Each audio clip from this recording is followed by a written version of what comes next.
Well, my dear students, before we going to understand the Indian planning system, there is need to understand the Russian planning model.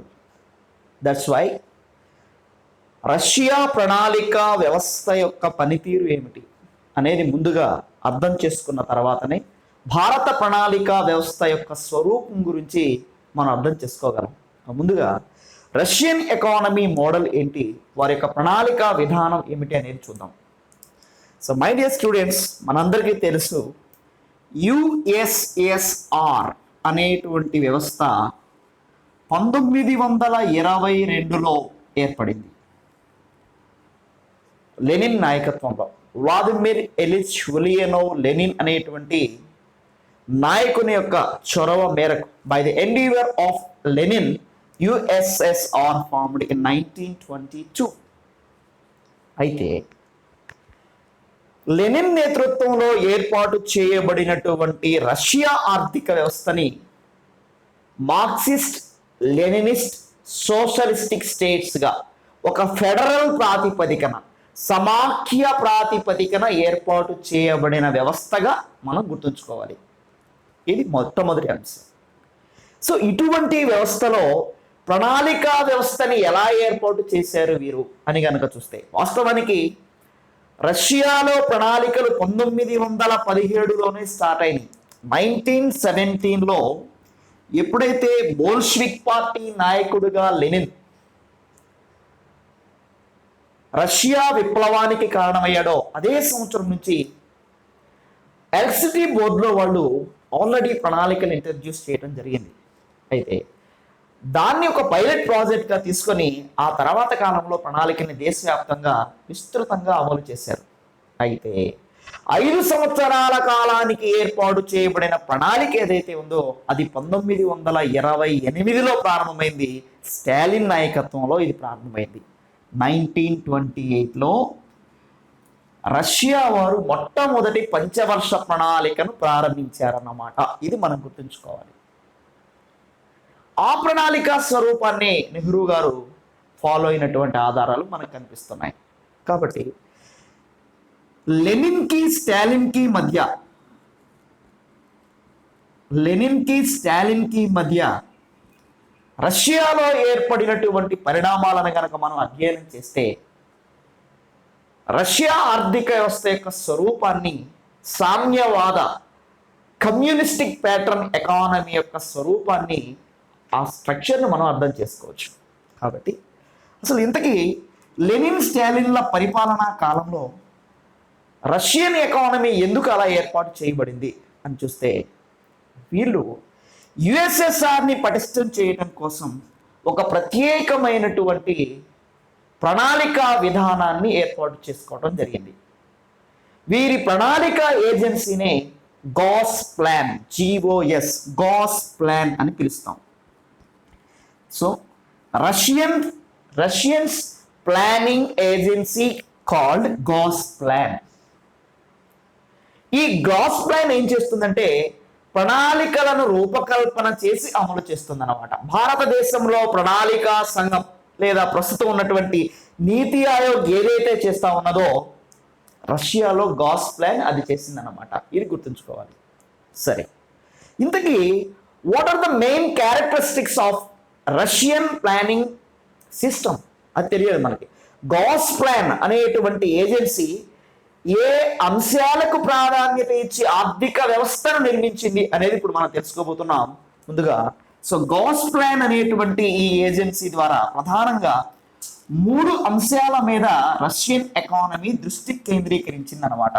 So మొట్టమొదటి అంశం ఏంటంటే centralized investment discussion. This is first feature of Russian economic planning system. centralized investment discussion.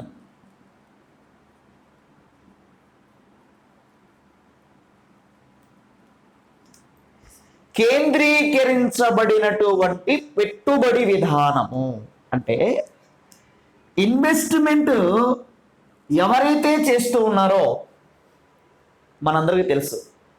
సామ్యవాద ఆర్థిక వ్యవస్థలో investment ఎవరు చేస్తారు? గవర్నమెంటే చేస్తుంది. ఎంటర్ప్రైనర్స్ ఉన్నప్పటికీ వారి మీద కేంద్రీకరించబడినటువంటి విధి విధానాలనే అప్లై చేస్తుంది. అంటే వారి మీద ఒక రకమైనటువంటి ఆధిపత్యాన్ని ప్రభుత్వం కలిగి ఉంటుంది అనమాట. So this is called centralized investment discussion. This is point number 1. Now the second important characteristic of Russian economy is administrative allocation of economic resources. Administrative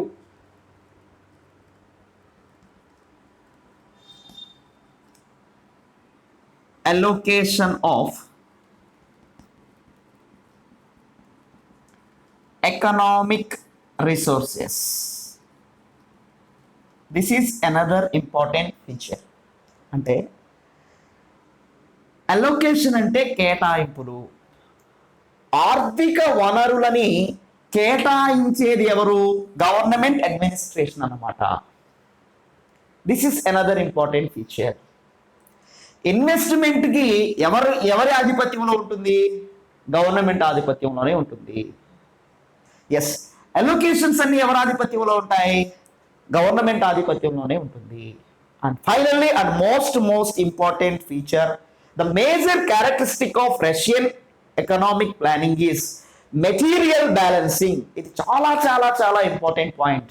group 1, group 2 civils స్టాండర్డ్లో ఎక్కువ సార్లు ఫోకస్ చేసినటువంటి అంశం material balancing. Dear students, material balancing for reach the equilibrium states.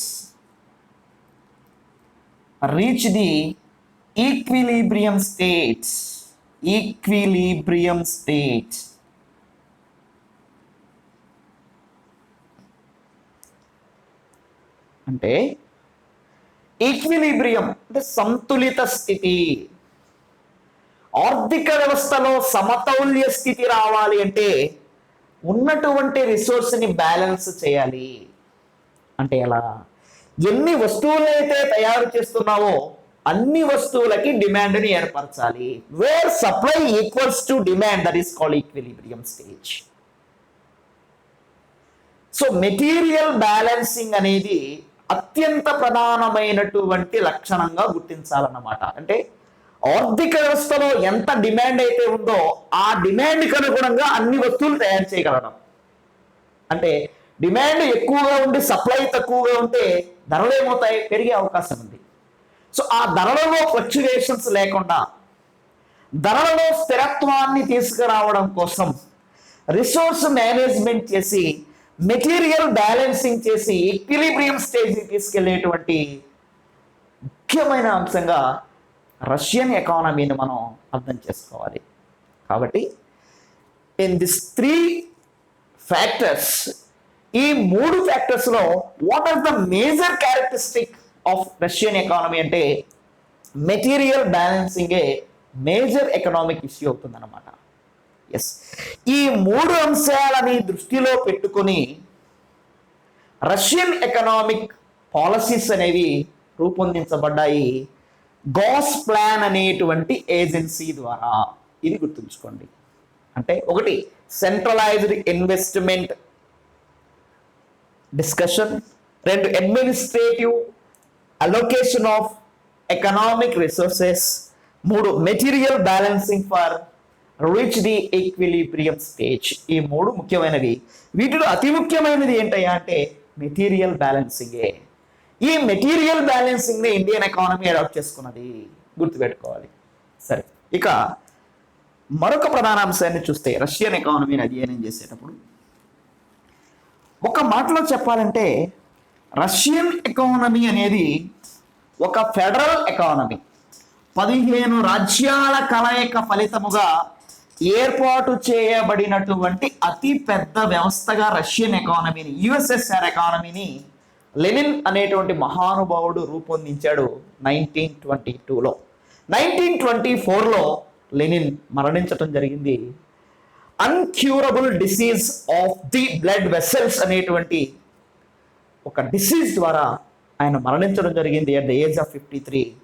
So Lenin యొక్క భావజాలాన్ని ఆ తర్వాత అందిపుచ్చుకున్నటువంటి వ్యక్తులు చాలామంది ఉన్నారు. వారిలో ముఖ్యంగా గుర్తుంచుకోవాల్సినది స్టాలిన్. సో 1928 నుంచి స్టాలిన్ ఆధ్వర్యంలో పంచవర్ష ప్రణాళికలు ప్రారంభమైనాయి అన్నమాట. సో రష్యా ప్రణాళిక వ్యవస్థకు పితామహుడు లెనిన్ అయితే రష్యాలో పంచవర్ష ప్రణాళికల పితామహుడు స్టాలిన్ అవుతాడనమాట.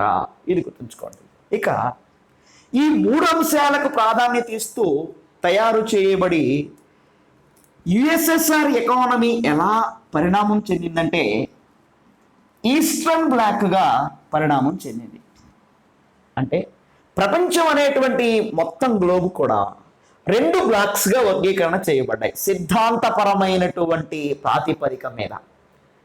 సో యుఎస్ఏ అనేది పెట్టుబడిదారులకు ప్రతినిధిగా మారింది, శ్రామిక వర్గానికి యుఎస్ఎస్ఆర్ ప్రతినిధిగా మారింది. యుఎస్ఎస్ఆర్ అనేదేమో ఈస్టర్న్ బ్లాక్ అధిపతిగా తయారైతే యుఎస్ఏ వెస్టర్న్ బ్లాక్ కి అధిపతిగా తయారైంది.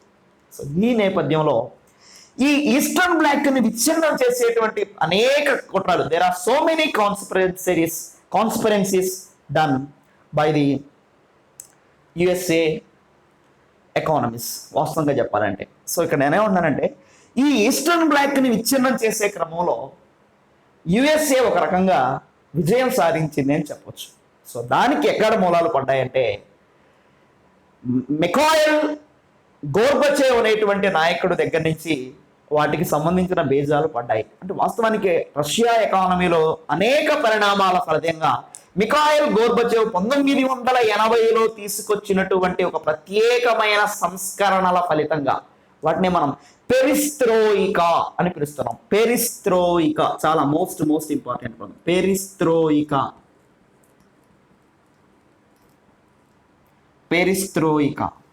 ఏంటి పెరిస్ట్రోయికా అంటే? What is the meaning of literally the term perestroika ఏం చెప్తుంది అంటే reconstruction or restoring or restructuring. ఇది ఇంగ్లీష్ పదాలండి. అంటే పునర్నిర్మాణము, రీకన్స్ట్రక్షన్ అని అర్థం చేసుకో, రీస్ట్రక్చరింగ్ అని అర్థం చేసుకో, ఆర్ రిఫార్మింగ్ అని అర్థం చేసుకో. సో పెరిస్ట్రోయికా అనే పేరుతో పునర్నిర్మాణ కార్యక్రమాలని చేపట్టినాడు. పునర్నిర్మాణ కార్యక్రమాలు, reconstruction or restructuring the economy by the presence of Gorbachev in 1980s decade. 1980వ దశకంలో ఈయన ప్రవేశపెట్టినటువంటి ఈ విధానాలని మనం పెరిస్ట్రోయికా అని పిలుస్తున్నాం. సరే, ఇంతకీ పెరిస్ట్రోయికా అనేటువంటిది ఎందుకు ప్రవేశపెట్టాల్సి వచ్చింది? ఎందుకు ఆర్థిక సంస్కరణలు ప్రవేశపెట్టాల్సి వచ్చింది? ఎస్, ఎప్పుడు మనం సంస్కరించబడతాం? ఆర్థిక సంస్కరణలు అని ఓ పదం ఉంటుంది. సంఘ సంస్కరణ అనేది ఎప్పుడు ఉంటుంది? సంఘం చెడిపోయినప్పుడు సంస్కరించాలి. సంస్కరించడం అంటే బాగు చేయటం. సో ఆర్థిక వ్యవస్థ చెడిపోయింది, ఆర్థిక వ్యవస్థ బలహీనపడింది అని భావించినప్పుడు సంస్కరించే ప్రయత్నం చేస్తాం. సో అలాగే 1978లో చైనాలో ఆర్థిక సంస్కరణలు ఇదే ప్రాతిపదిక మీద వచ్చాయి. 1991లో భారతదేశంలోనూ ఆర్థిక సంస్కరణలు ఇదే ప్రాతిపదిక మీద వచ్చాయి. కాబట్టి అభ్యర్థులారా, సో పెరిస్ట్రోయికా అంటే ఇట్ ఈస్ కంప్లీట్లీ నూతన ఆర్థిక సంస్కరణలు అన్నమాట. అయితే ఫస్ట్ పెరిస్ట్రోయికా అనేది ఎక్కడ ఇన్వాల్వ్ చేయబడిందంటే political movement with in the communistic Soviet Union. This is most important. Perestroika is a political movement with in the communist Soviet Union. First of all, after that it takes U turn, అది ఆర్థిక వ్యవస్థకు సైతము connect చేయబడింది. కాబట్టి it's a political and economical movement which is held in USSR, Soviet Union of Soviet Socialist Republic అనేటువంటి వ్యవస్థలో దీన్ని ఏర్పాటు చేయడం జరిగిందనమాట. కాబట్టి పెరిస్ట్రోయికా అనేది మొదట రాజకీయ ఉద్యమంగా ప్రారంభమై ఆర్థిక ఉద్యమంగా ముగిసిపోయిందన్నమాట. ఇది గమనించాలి. ఎస్, సో ఇంతకీ ఈ పెరిస్ట్రోయికాలో గోర్బచేవ్ ఏం చేశాడు అనేది ఇక్కడ ప్రధానమైనటువంటి విషయం అన్నమాట. ఏం చేశాడు?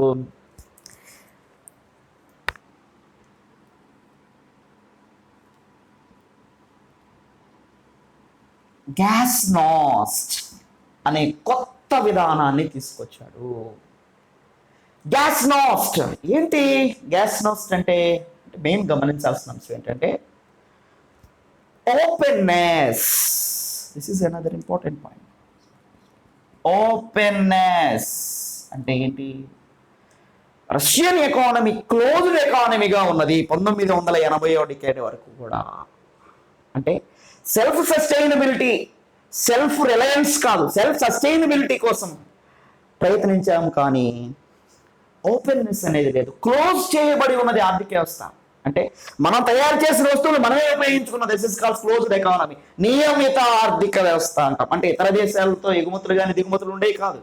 సో దాని స్థానంలో గ్లాస్నోస్ట్ అనేటువంటి ఒక ప్రత్యేకమైన విధానాన్ని, ఓపెన్నెస్ని తీసుకొచ్చి అంటే ఓపెన్ ఎకానమీగా మార్చే ప్రయత్నం చేశాడు. ఎవరు? గోర్బచేవ్ అనేటువంటి నాయకుడు. 1980వ దశకంలో జరిగిన ప్రధానమైనటువంటి పరిణామము. ఇదే సమయంలో భారతదేశ ఆర్థిక వ్యవస్థలో కూడా 1980వ డికేడ్ అంటే మనం ఇందిరాగాంధీ, రాజీవ్ గాంధీ గారి కాలాన్ని గుర్తుంచుకుంటాం. ఇందిరాగాంధీ గారు 1984లో మరి ఆమె చనిపోయారు, మర్డర్ చేయబడ్డారు. She was assassinated. అలాగే రాజీవ్ గాంధీ గారి పీరియడ్ కూడా ఇదే దశకంలో మనకు కనిపించింది. ప్రపంచవ్యాప్తంగా జరుగుతున్నటువంటి ఈ పరిణామాల ప్రభావం భారతదేశ ఆర్థిక వ్యవస్థ మీద కూడా ఉంది. కరెక్ట్గా 1991 నాటికి బోరిస్ ఎల్స్టైన్ అనేటువంటి రష్యా అధ్యక్షుని హయాంలో ఆర్థిక సంస్కరణలు ప్రవేశపెట్టబడ్డాయి పెరిస్ట్రోయికా నేపథ్యంలో. అంటే ప్రైవేటైజేషన్, మార్కెట్ ఎకానమీని ఎంకరేజ్ చేయటం, లిబరలైజ్డ్ ట్రేడ్ అంటే వ్యాపారాన్ని సరళీకరించడం వంటి విభిన్నమైన లక్షణాలతో 1991లో కొన్ని విధానాలు వచ్చాయి. అంటే 1922లో మొదలైనటువంటి ఆర్థిక వ్యవస్థ, సామ్యవాద ఆర్థిక వ్యవస్థ స్వరూపానికి 1991 నాటికి బీటలు వారాయి. 15 రాజ్యాల కలయికగా ఏర్పడిన యుఎస్ఆర్ 1991లో విచ్ఛిన్నమైపోయి ప్రైవేటీకరణ వైపు ప్రయాణం చేయటం మొదలుపెట్టిందనమాట. అంటే యుఎస్ఎస్ఆర్ని విచ్ఛిన్నం చేయటంలో విజయం సాధించిందన్నమాట. ఫలితంగా 1991 నుంచి ఆ సామ్రాజ్యవాదపు భావజాలం ప్రపంచీకరణ పేరుతో అమలవుతూ ఉన్నది. ఇది మనం అందరూ చూస్తున్నాం. ప్రైవేటైజేషన్, లిబరలైజేషన్, గ్లోబలైజేషన్ యొక్క ఎఫెక్ట్ రష్యాలో కూడా ప్రారంభమైంది. సరిగ్గా రష్యన్ మోడల్ని అడాప్ట్ చేసుకున్నటువంటి భారతదేశ ఆర్థిక వ్యవస్థ 1951లో 5 సంవత్సరాల కాలానికి ప్రణాళికా వ్యవస్థను ఏర్పాటు చేసుకున్నది. 1991 నుండి అంటే పివి నరసింహారావు గారి కాలంలో 1991, 92 పరిసర ప్రాంతాల్లో మనం కూడా ఆర్థిక సంస్కరణలని సరళీకరించబడిన ఆర్థిక సంస్కరణలని, లిబరలైజ్డ్ ఎకనామిక్ రిఫార్మ్స్ని అడాప్ట్ చేసుకోవలసినటువంటి పరిస్థితి ఏర్పడిందనమాట. ఇది గుర్తుంచుకోవాలి. What are the results of perestroika? Perestroika వలన ఏర్పడిన పరిణామాలు ఏంటి? రష్యన్ ఎకానమీలో ఏం జరిగిందంటే to collapse the eastern bloc. రష్యాలో ఏం ఏర్పడింది? ఈస్టర్న్ బ్లాక్ కొలాప్స్ అయిపోయింది. అలాగే to dissolve the Soviet Union విచ్ఛిన్నమైపోయినది. ఇది మరొక ప్రధానమైనటువంటి ఎఫెక్ట్ అన్నమాట. అలాగే ప్రైవేటీకరణ ఎస్టాబ్లిష్మెంట్ అయింది పెరిస్ట్రోయికా ఫలితం వల్ల. సో ఇవన్నీ కూడా పెరిస్ట్రోయికా ఎఫెక్ట్స్గా మనం గమనించవచ్చు. సేమ్ వాటన్నిటి నుంచి ఇన్ఫ్లుయెన్స్ అయినటువంటి భారతదేశ ఆర్థిక వ్యవస్థ సైతం మనం కూడా ప్రైవేటీకరణని, సరళీకరణని, ప్రపంచీకరణని అడాప్ట్ చేసుకోవాల్సిన పరిస్థితి ఏర్పడింది. సో ఇది రష్యన్ ఆర్థిక వ్యవస్థ యొక్క మూలాల నుంచి మనం భారతదేశ ఆర్థిక వ్యవస్థను నిర్మించుకున్నాం అనడానికి సోర్స్ అన్నమాట. అయితే రష్యన్ ఆర్థిక వ్యవస్థలో వ్యవసాయ రంగానికి అత్యధిక ప్రాధాన్యత ఇవ్వడం జరిగింది ఎప్పుడు? ప్రారంభంలో. మరి భారతదేశ ఆర్థిక వ్యవస్థలో వ్యవసాయ రంగం యొక్క పరిస్థితులు ఏంటి అనేది కూడా కంపారిటివ్లో అధ్యయనం చేస్తే రష్యాలో ఏదైతే అద్భుతంగా చెప్పుకోబడినటువంటి గాస్ ప్లాన్ అనే ఏజెన్సీ ద్వారా ఎస్టాబ్లిష్ చేయబడినటువంటి పాలసీ ఉన్నదో ఆ పాలసీలో వ్యవసాయానికి అత్యధిక ప్రాధాన్యత ఇవ్వడం జరిగింది. మనం కూడా ప్రణాళికలో ప్రారంభంలో అత్యధిక ప్రాధాన్యత ఇచ్చాం, కానీ ఆ తర్వాత క్రమంలో వ్యవసాయ రంగం పూర్తిగా నిర్లక్ష్యం చేయబడింది అంటాడు చౌదరి చరణ్ సింగ్ వంటి మేధావులు సైతం దీని మీద వాపోయినటువంటి సందర్భాలు లేకపోలేదు. సో మై డియర్ స్టూడెంట్స్, నేనేమంటానంటే రష్యన్ ఎకానమీలో ప్రారంభ కాలంలో అంటే ఆర్థిక వ్యవస్థ ప్రారంభమయ్యేటువంటి కాలంలో యుఎస్ఎస్ఆర్ ఫామ్ అయినటువంటి తొలినాళ్ళలో రష్యాలో వ్యవసాయ రంగం సమీకృత ప్రాతిపదికన సహకార రంగ ప్రాతిపదికన ఏర్పాటు చేయబడింది, collective farming or cooperative farming. కానీ భారతదేశంలో కోఆపరేటివ్ ఫార్మింగ్ అంత పూర్తి స్థాయిలో ఎస్టాబ్లిష్మెంట్ కాలేదనే చెప్పాలి. అందుకని వాళ్ళని kolkhoz collective farming held in Russian economy అని చెప్తూ ఉంటాం మనం. అంటే రష్యాలో ఎవరికి కూడా సొంత ఆస్తి అనేది ఉండదు, సామూహిక ఆస్తులే ఉంటాయి. రష్యాలో ఎంటర్ప్రైనర్స్ ఉంటారు, బట్ వారు లాభాపేక్షతో పనిచేయరు, సమాజ సంక్షేమంతో పనిచేసినారు. దాని మొత్తాన్ని విచ్ఛిన్నం చేసి 1991లో వ్యక్తిగత ఆస్తికి ప్రయారిటీ ఇచ్చే విధంగా రష్యన్ ఎకానమీని వారు మార్చుకోవటం జరిగింది. వారు మార్చుకున్నారా మార్చుకోబడ్డారా అనేది చరిత్ర ఎరిగినటువంటి సత్యం. యుఎస్ఏ యొక్క ఇన్వాల్వ్మెంట్ దీనిలో ఎంత ఉన్నది అంటే మాటల్లో చెప్పలేమన్నమాట. So anyhow my dear students, so Russia ఆర్థిక వ్యవస్థ నుంచి భారతదేశ ఆర్థిక వ్యవస్థ ఎలా తనను తాను మలుచుకున్నది, ఎలా రష్యా ఆర్థిక వ్యవస్థలో మార్పులు జరిగాయి, ఎలా భారతదేశ ఆర్థిక వ్యవస్థలో మార్పులు జరిగాయి అనేది రాబోయేటువంటి వీడియోస్లో ఇంకా లోతుగా మనం అధ్యయనం చేయబోతున్నాం. Thank you very much.